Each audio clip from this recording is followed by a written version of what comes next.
First of all, just for my interest, some people like one element more than others. They feel more comfortable with some elements. So I'm very interested. How many people feel most comfortable with the earth element? With what? Earth element. How many people feel most comfortable with water? Fire? Wind? Space? And consciousness. Okay. Right. Okay. So the ones that you feel most comfortable with, maybe more than one. Yeah. More than. Those ones you don't need to worry about too much because you're already comfortable with that. But the ones that you don't feel so comfortable with, the ones you found difficult, those are the ones to work on a little bit more.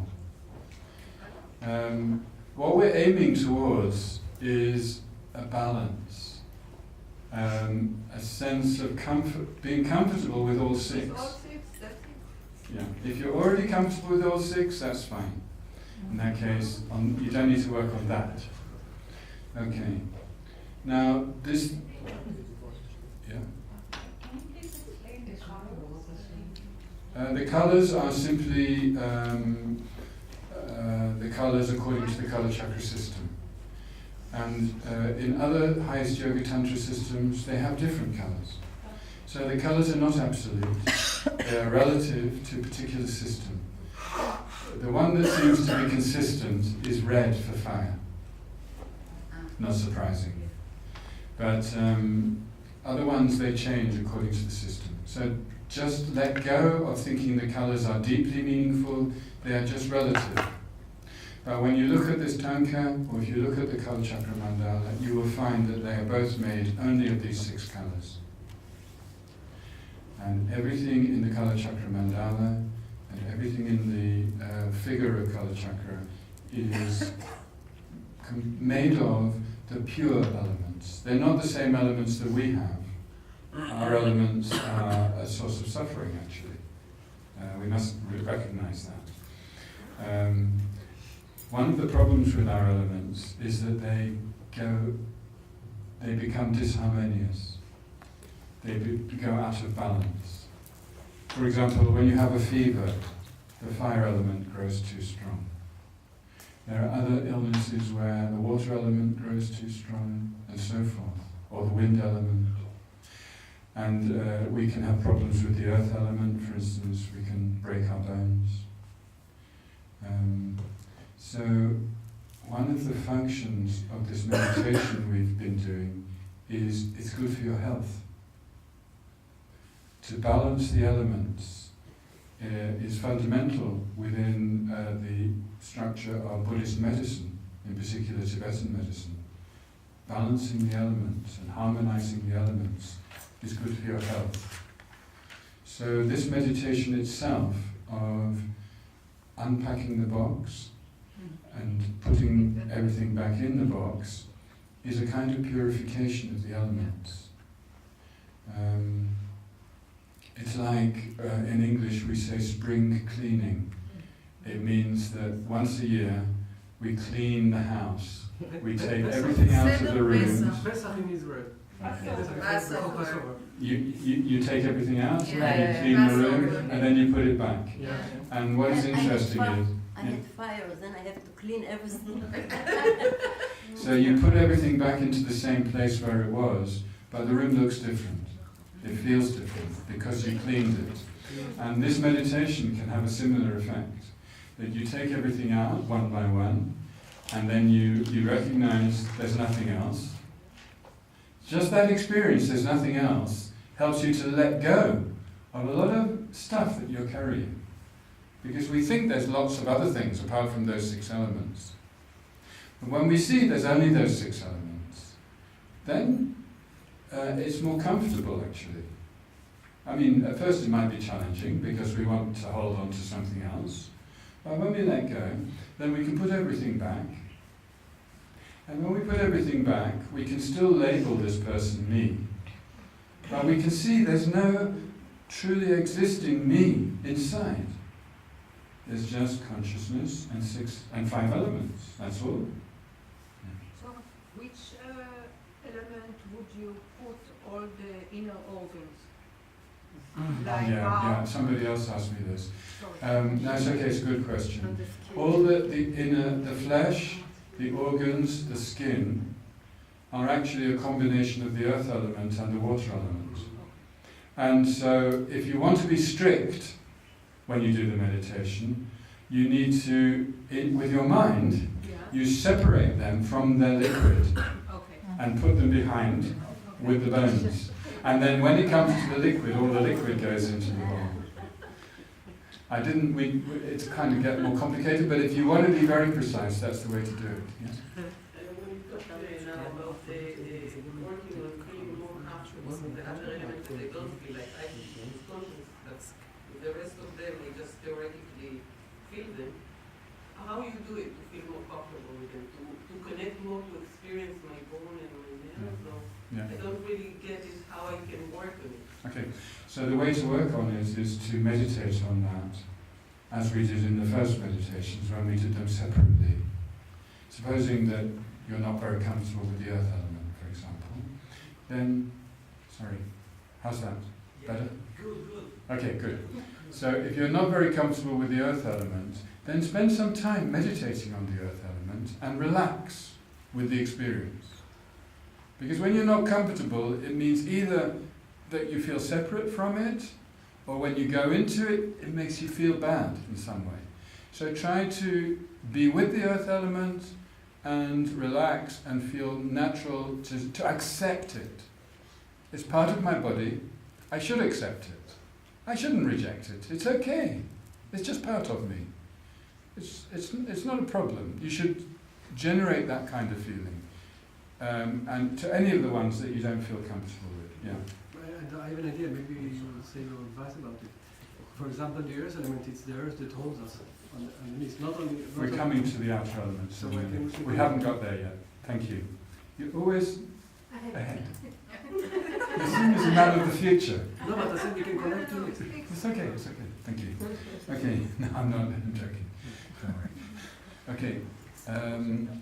Now I wanted to say about what is a person. This is a big question in Buddhism, as we know.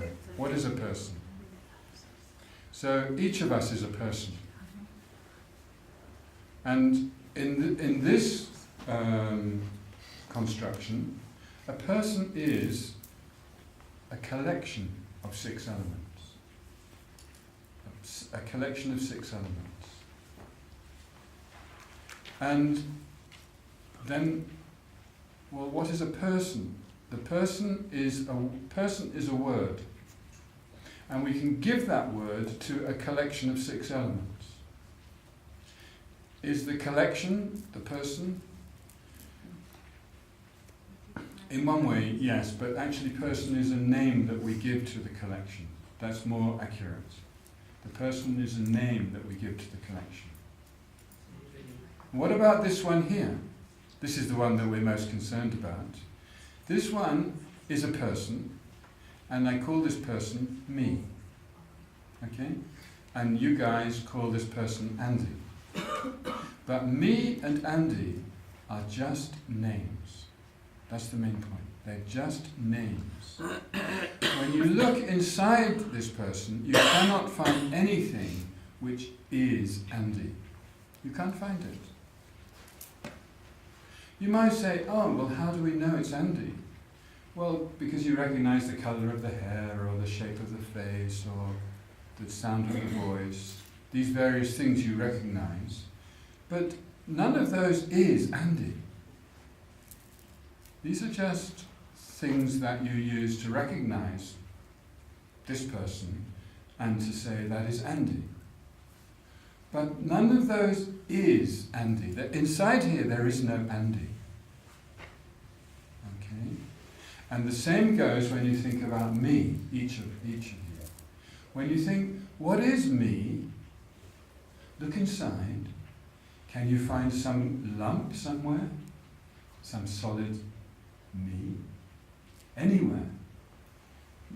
can't find it. Is there a me which is separate from the 6 elements? Or is any of the 6 elements me? No. Sometimes we might feel the consciousness is me. That's a kind of subjective approach to life, to think that the consciousness is me. But you look in the mirror, what do you see? You see your body. You don't see your consciousness.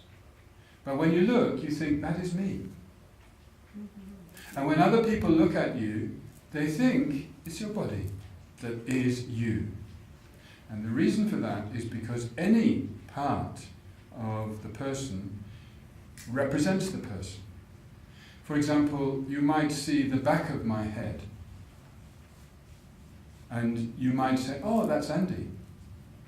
You didn't see most of me. You only saw the back of my head, but you recognized me. You might see a photograph of me from 20 years ago, and you might say, hey, that's Andy. But it's not the Andy that you met, but still, you're using the label for a part. In this case, it's my history, part of the history. So that is how we use words. We use words to generally designate a whole lot of things. For instance, if you came here by car, and on the way here somebody knocked into your car, you might say, somebody crashed into me. Because you feel, that's me. What, that piece of metal is you? No, I don't mean that. I just mean it's me. My car is me. You know, it's just a feeling. Okay? So that is how we use the word me. But actually it's just a label. When you really analyze, you cannot find any substantial thing that is me. You can't even find a substantial thing that is a person. Person is also a label to the collection. Even earth element, there's lots of different parts of the earth element. So when we come down to it, everything is just labeled on the basis. Of course it must be the correct basis. We cannot label this a person. We can, but it's a mistake. There's a problem there. That's not a person. But this is a person, that is a person, that is a person. That is correct. So in this relative world, there is correct labeling and there is mistaken labeling. Okay, that's fine. But it is all just labeling. So that is something about identity that we can learn through these practices. Okay.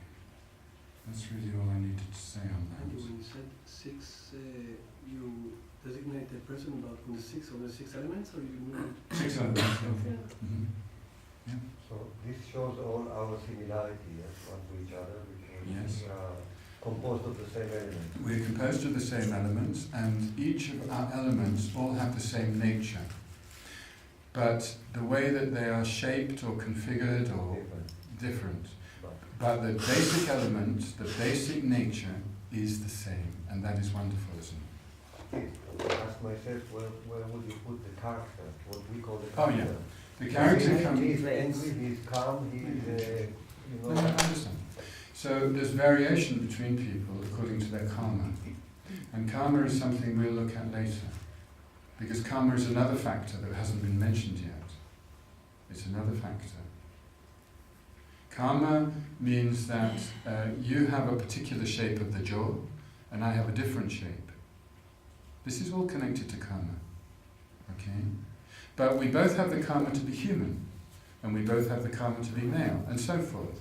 So there's some similarities in karma and some differences. That is according to various things from the past. It's developed from various things from the past. In fact, even in this life, the character is evolved through our experiences. What happened at school, what kind of family we had, what our culture was. All of these things are influences, but it's not affecting the nature of the mind. The nature is consistent, regardless. And your nature of the mind is the same as the person next to you. but the thoughts are different. Yeah. Okay. Andy, is correct labeling and valid cognizer one and the same? The valid cognizer is a mind which knows something the way it is, or correctly, yes. So the actual function of labeling correctly is valid cognition. Yes. Comes from valid cognition. Yes, that's right. Yeah. Thank you. Mm-hmm. I wanted to ask, is the mind physical? No, the mind is not physical. So why is the mind so attached to the physical? That's a good question. Why is the mind so attached to the physical? The physical is like a boat, and the mind is like the person in the boat. If the person had no boat, they couldn't cross the water. So the mind needs the body. Actually, also the body needs the mind. They're interdependent. They need each other in order to function as a person. If you took away one of them, it wouldn't be a person. And we need to be a person in order to function in life, in order to learn things, in order to do things, in order to meet with others and so forth. If you were just a mind and I was just a mind, how would we communicate? Maybe better. I think you may be right. When we're enlightened, we won't need this. It's a good point. But right now, because we're not enlightened, we have to go through this horrible thing here. Is the imputation a person, the difference between imputed on elements or imputed on aggregates between Sutra and Tantra? No, it's not. It's the same. It's the same. Yeah. Another presentation. So how is this 6 and this 5? What? How is this 6 and this 5? Actually, in Kalachakra there are 6 aggregates, but don't worry about it. And they're not the same. The aggregates and the elements are different ways to deconstruct what a person is. And this morning, and probably in this program, we're concentrating on the elements. Okay. It's very interesting to enter the elements, but the aggregates is interesting in another way. I just Yeah. poked in my mind. No, very good, very good. Division of the same cake. In fact, if you really want to know, when they're purified, in the Kalachakra mandala, the elements become female Buddhas, and the aggregates become male Buddhas. So there's more women in this group, so it's good that we're doing the elements, isn't it? Okay. Right. I think it's time to do another meditation now. So we're going to continue our exploration of the elements, and this meditation will be on the outer elements. So once again, adjust your posture. You should be comfortable, straight back, not too tense, not too relaxed. And the same with your mind. It should be fresh and alert, but not rigid, not tight, but equally not too loose and relaxed and unfocused. So very much the middle way with both body and mind.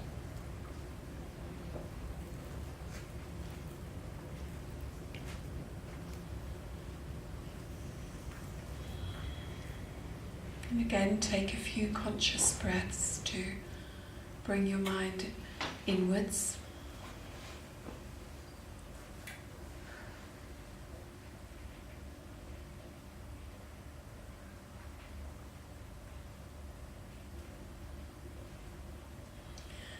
So in this meditation we're going to consider the environment, what surrounds us, and also think about these 6 elements.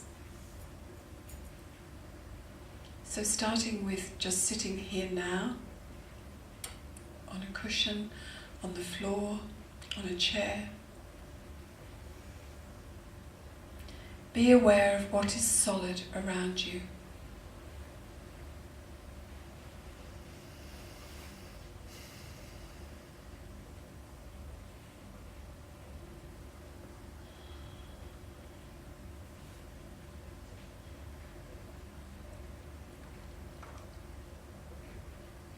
gradually extend your horizon. So starting with this room, the floor, the walls, the ceiling,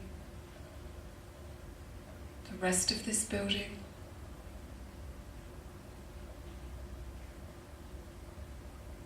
what's outside this building, as many rocks, stones, hard ground, trees, other buildings.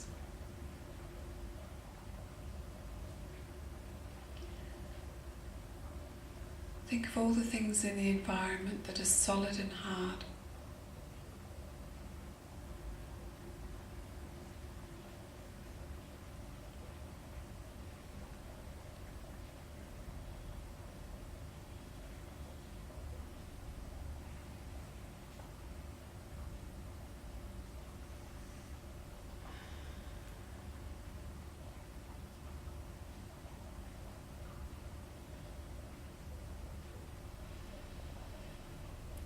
Go out across Israel.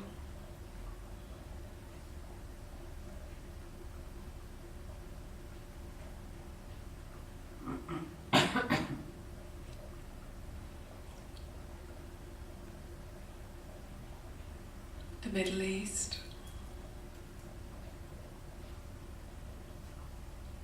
Northern Hemisphere, Southern Hemisphere.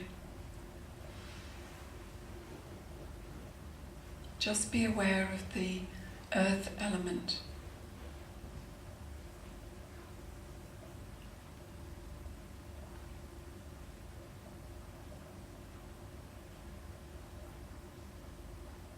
Our planet as a whole, other planets,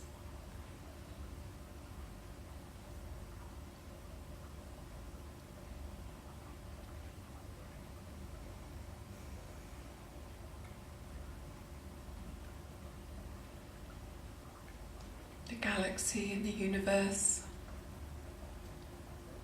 multiple universes.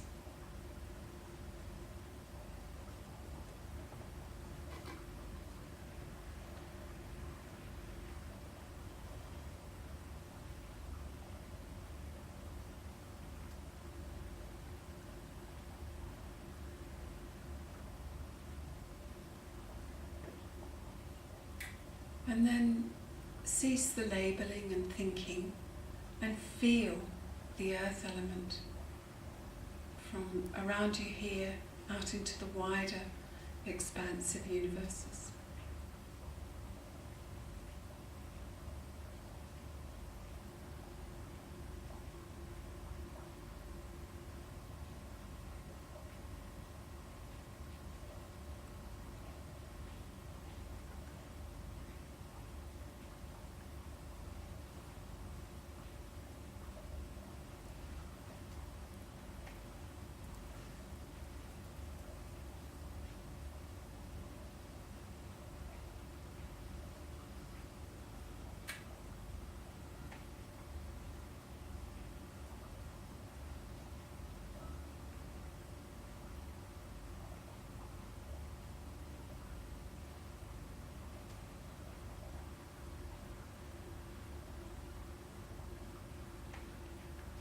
And then bring your attention to the water element, starting with where you are now.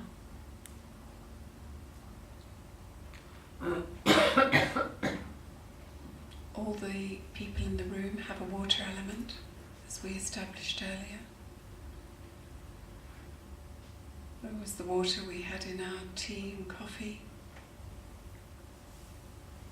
moisture in the room, the taps.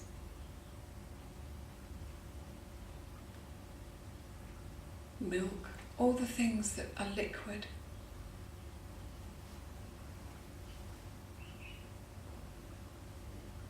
And when we go beyond these four walls, of course the rain, but also the moisture in the plants.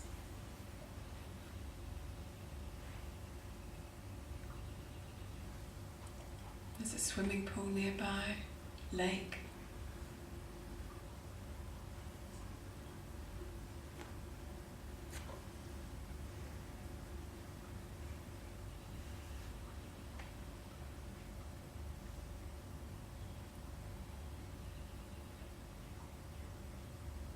all the lakes in Israel, the sea,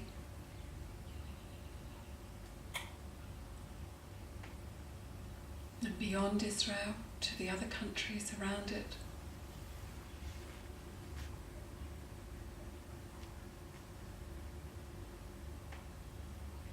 And other parts of the world.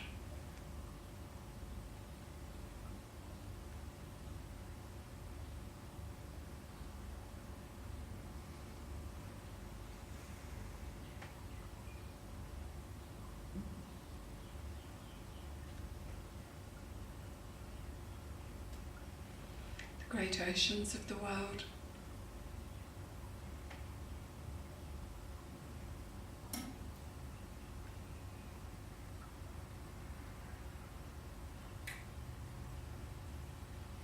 The moisture in the atmosphere.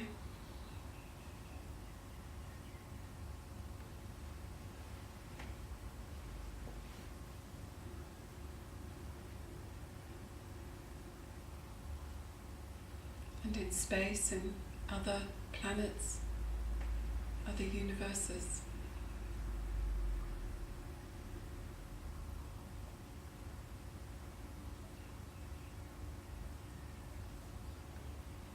Again, feel this water aspect.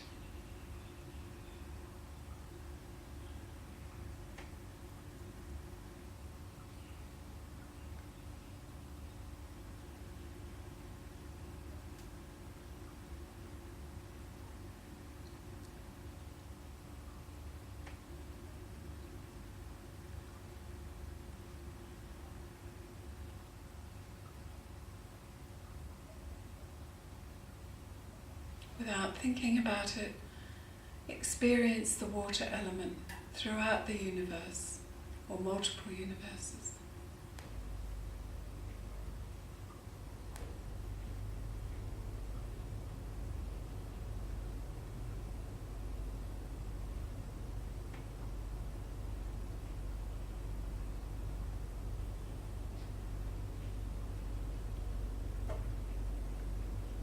And then come back to sitting here and think about the wind element.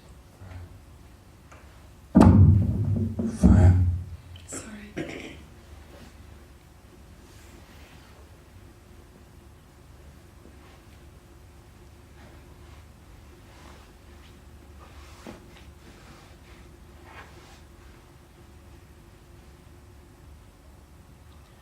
So feel the heat in this room. In the bodies next to you, surrounding you.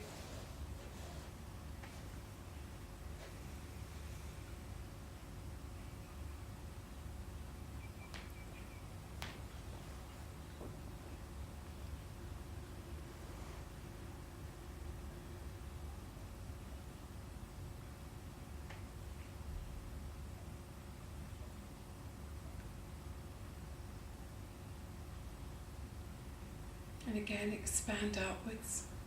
The heat in the water, the urn, the tea urn.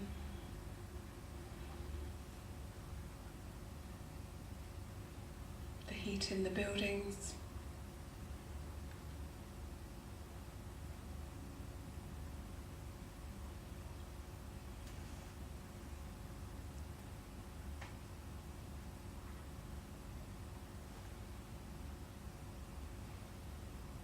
The temperature,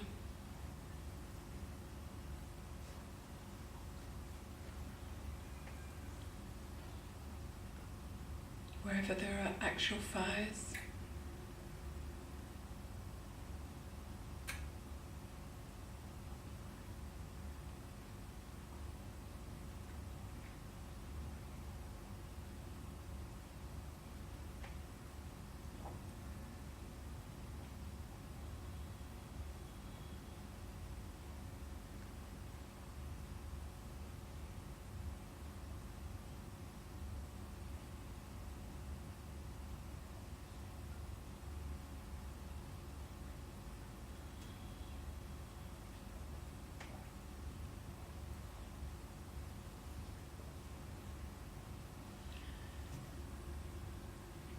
throughout the world and throughout the planet, throughout galaxies.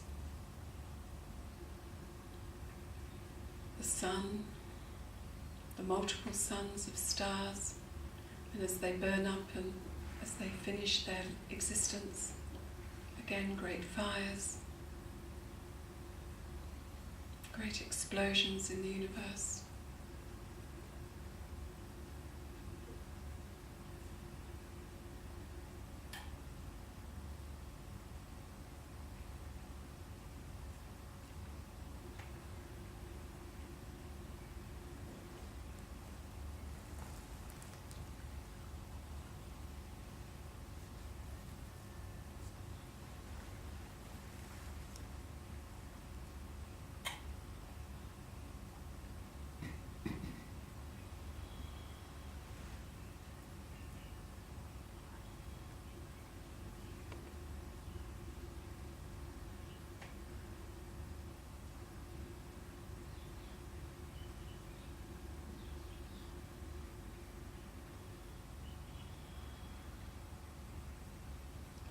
Feel and then experience it.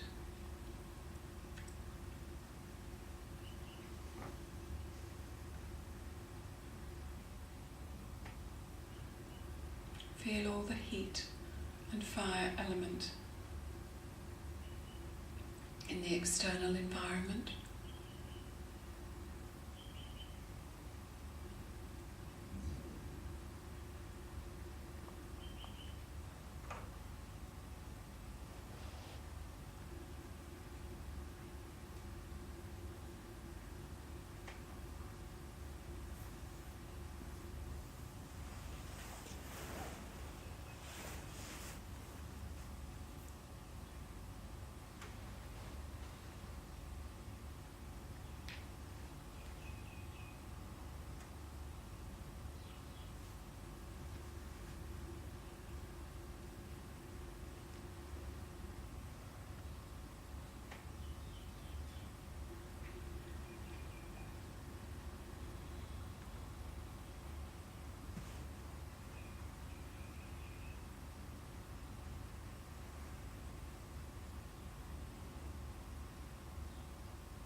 Then come back to your focus in your own surroundings next to you and feel the wind element, this air and wind that has the nature of movement.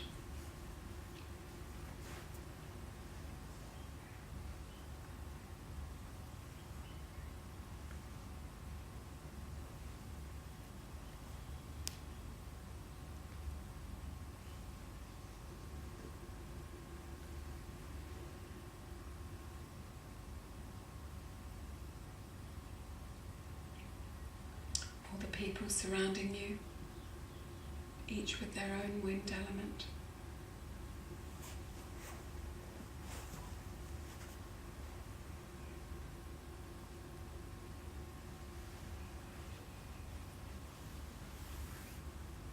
The wind element in the room.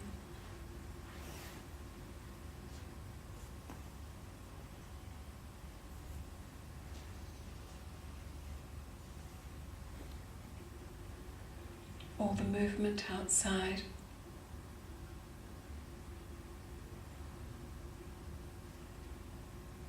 Trees moving, people walking, cars moving.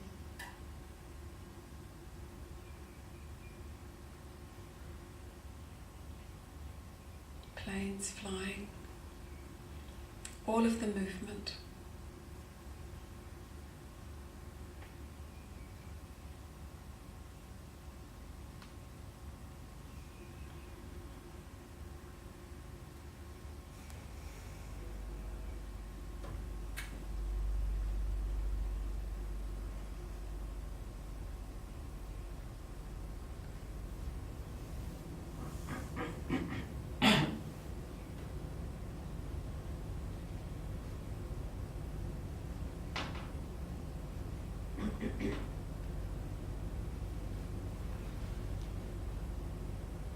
earth is spinning, the moon is orbiting.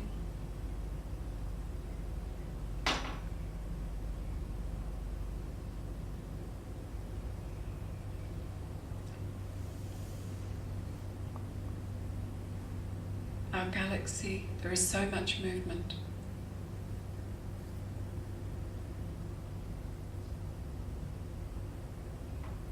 And beyond our galaxy,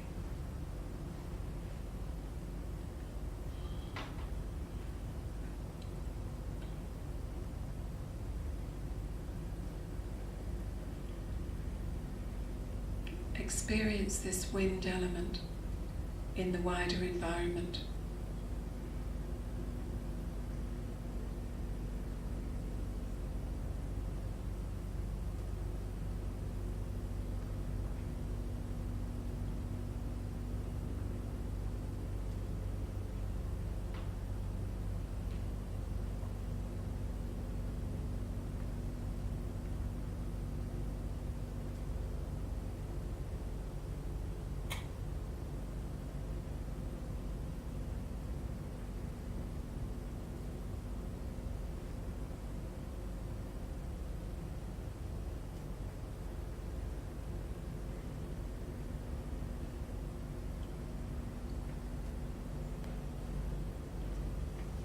And the space element, the uncompounded space, here in this room.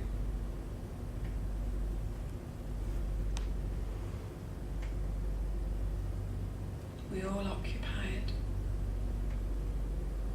and all the material objects occupy this space.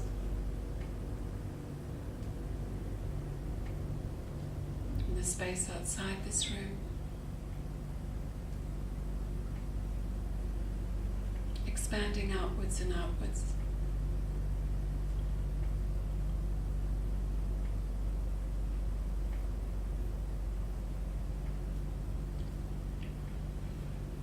As your mind extends out, be aware of the space, the quality of the space element.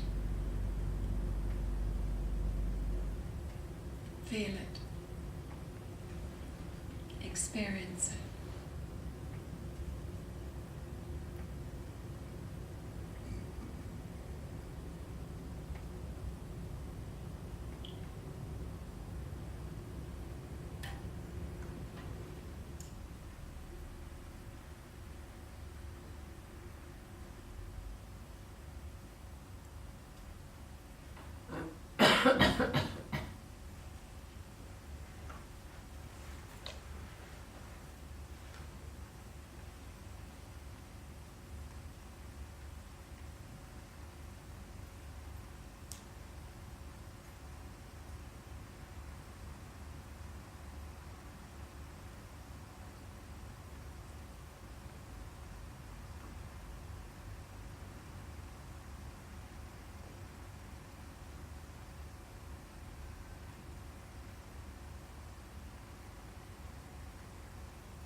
Experience the space.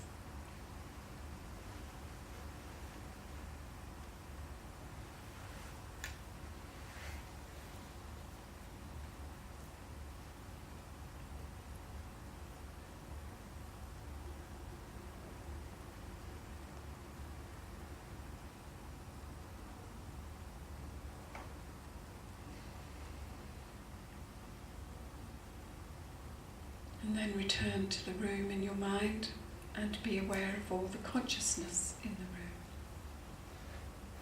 All the beings in the room have this consciousness.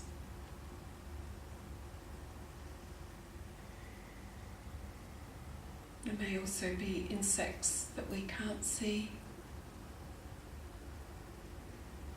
Any form of life that has a consciousness.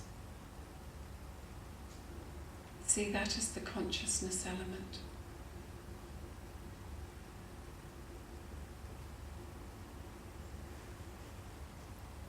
And again expand beyond these four walls into Neve Shalom.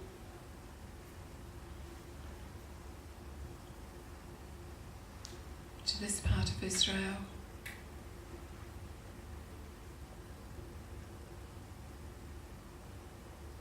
To surrounding countries.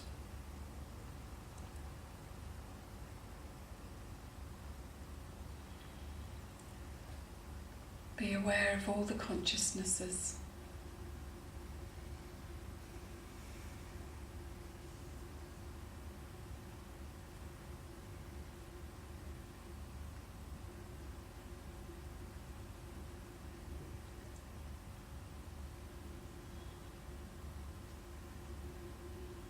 Throughout our planet.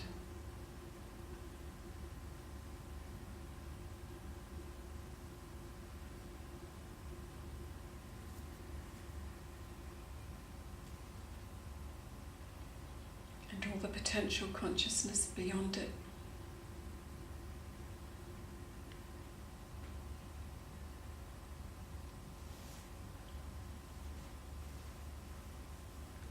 Experience this consciousness element.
And then bring your focus back again and be aware of the environment as having all these same elements as you discovered in your own body.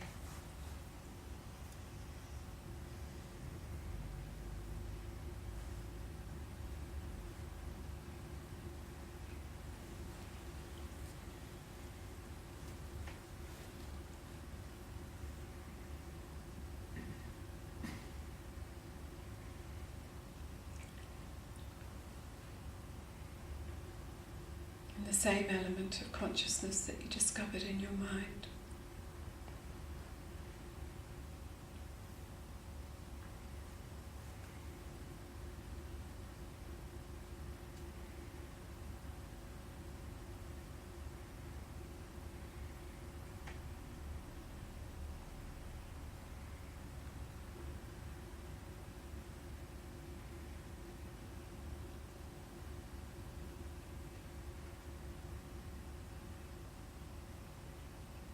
And then relax your concentration.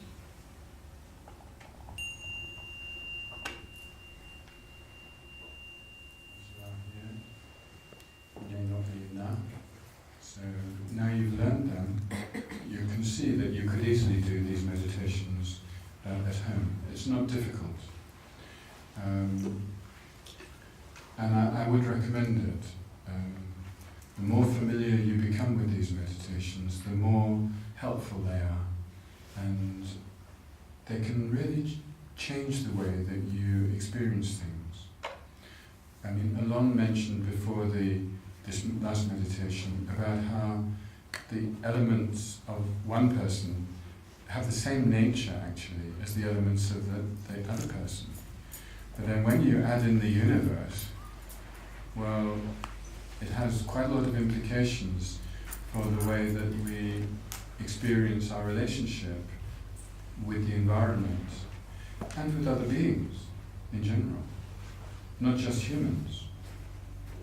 As many of you will know, according to the Buddhist teachings, there's not just humans and animals. There are also other beings that we can't see with our eyes. In the lower realms, there's talk about hungry ghosts or pretas, who are like wandering spirits who are suffering incredibly from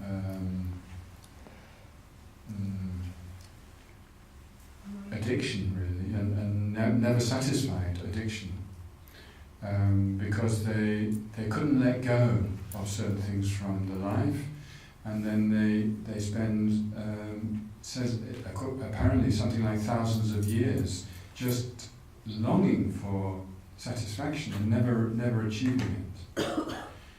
And then even beyond that, there's said to be these hell realms where the mind is completely dominated by paranoia and fear, and there's an experience of incredible pain and being treated very cruelly.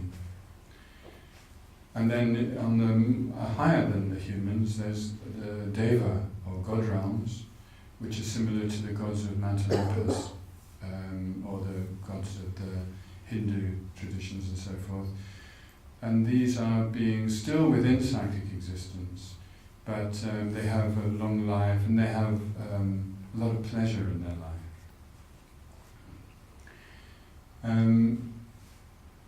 Now, if we think about a concept of the universe, which is all these different realms of different beings, and all their environments, and the teaching is that all of these beings and their environments are based on the 6 elements. They all have the same basis of the same 6 elements.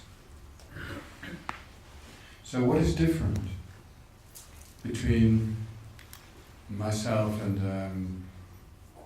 a spider? Or what is different between myself and another human? And where does the difference come from? It comes from karma. And that is something we will explore this afternoon, is how the cause and effect of actions affects the kind of form that we take, but also the environment that we're born into and our personal interaction with that environment. So one person has a car crash and another person doesn't. One person has cancer, another person doesn't. All of these things are connected with karma.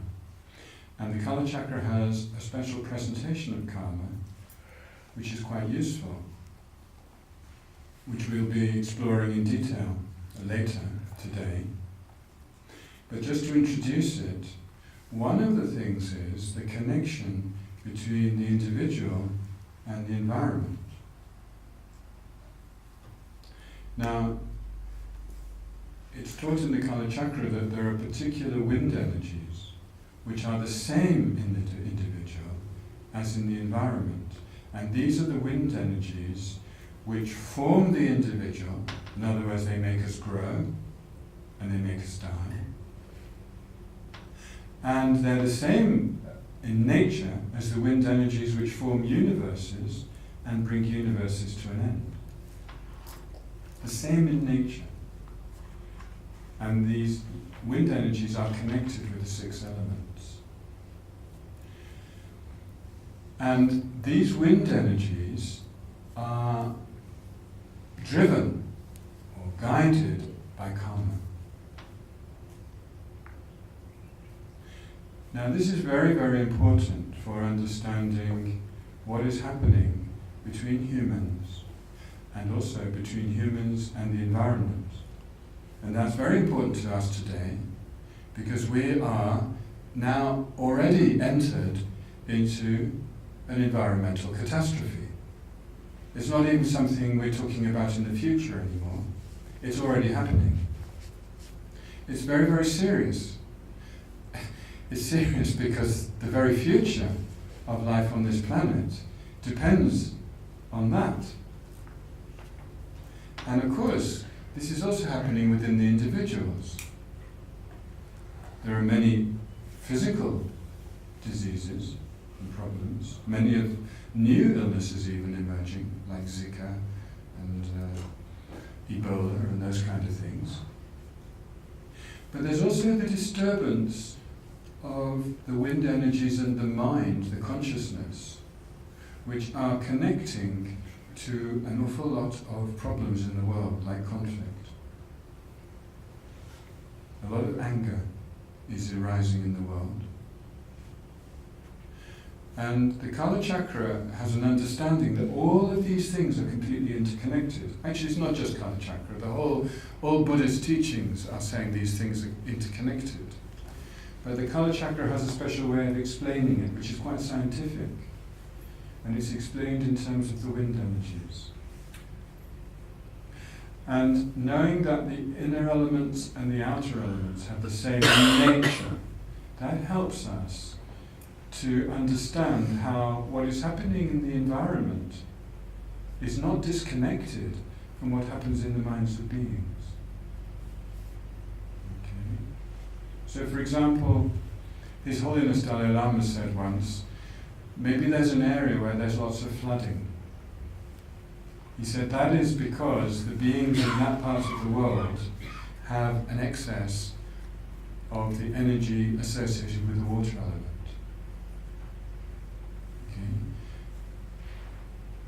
So the imbalance in the elements internally can also be connected with the imbalance of the elements externally.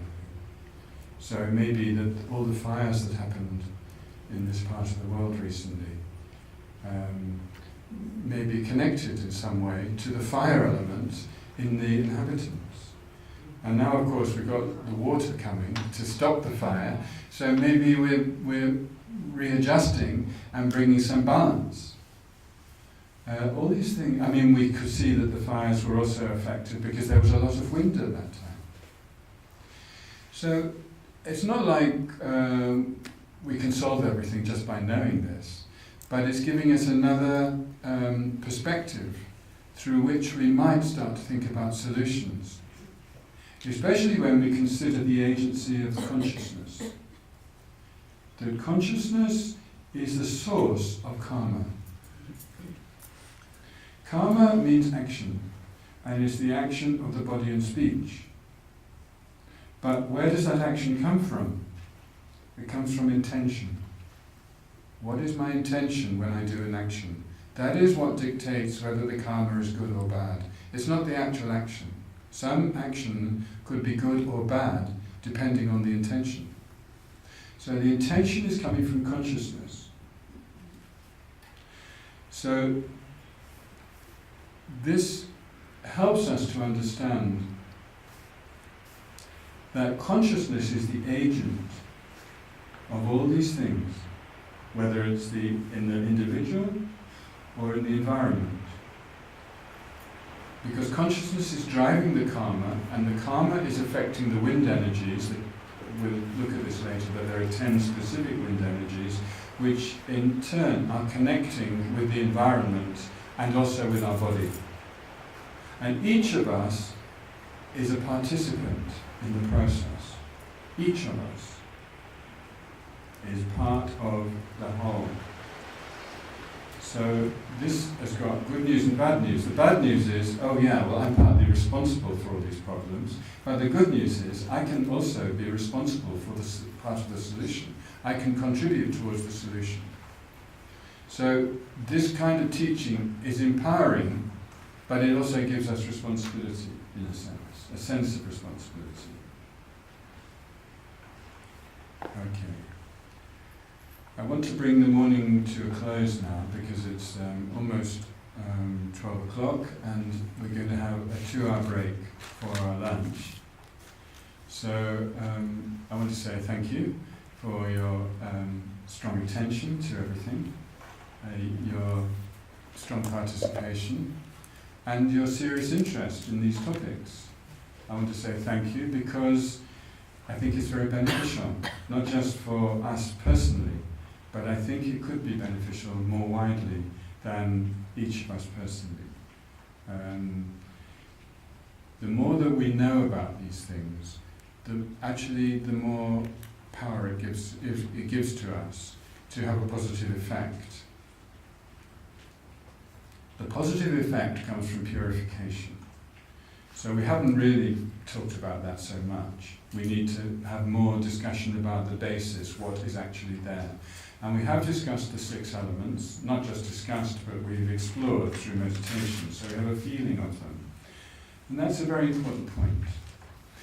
I think there's too much intellectual activity in general. I think we can see it around us. There's too much blah blah. Going into an experience through meditation actually takes you deeper. I think it's good for us to think about that.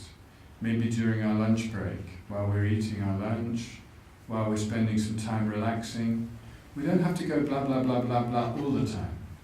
Maybe each of us can just take a little time to step back and just feel.